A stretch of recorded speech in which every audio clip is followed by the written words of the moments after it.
உறவுகள்ல ஏற்படுற ஒரு முக்கியமான சிக்கல் தான் உணர்ச்சி புறக்கணிப்பு. வாங்க அத பத்தி விரிவா பார்க்கலாம்.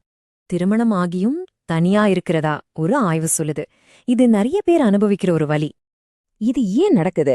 இதனால என்ன பாதிப்பு? இதுக்கு என்ன தீர்வுன்னு நம்ம பார்க்கலாம். உணர்ச்சி புறக்கணிப்புனா என்ன? அதாவது உங்க துணை உங்க உணர்ச்சி தேவைகளை புரிஞ்சுக்காம இருக்கிறது. சமீபத்திய ஆய்வுல இதனால வர்ற பேச்சுவார்த்தை சிக்கல்களை பத்தி ஆழமா ஆராய்ஞ்சாங்க.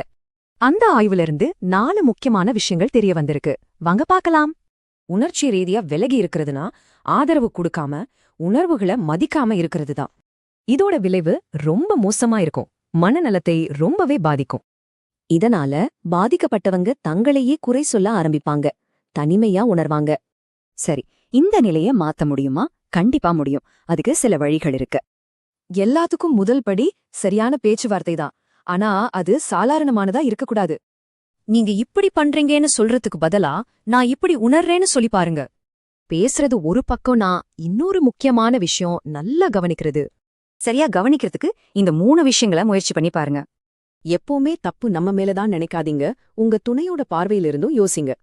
அவங்களுக்கு வேலையில அழுத்தம் இருக்கலாம், இல்ல வேற ஏதாவது குடும்ப பிரச்சனை கூட இருக்கலாம். சரி, இவ்ளோ பேசியும் எந்த மாற்றமும் இல்லைன்னா அப்போ என்ன பண்றது?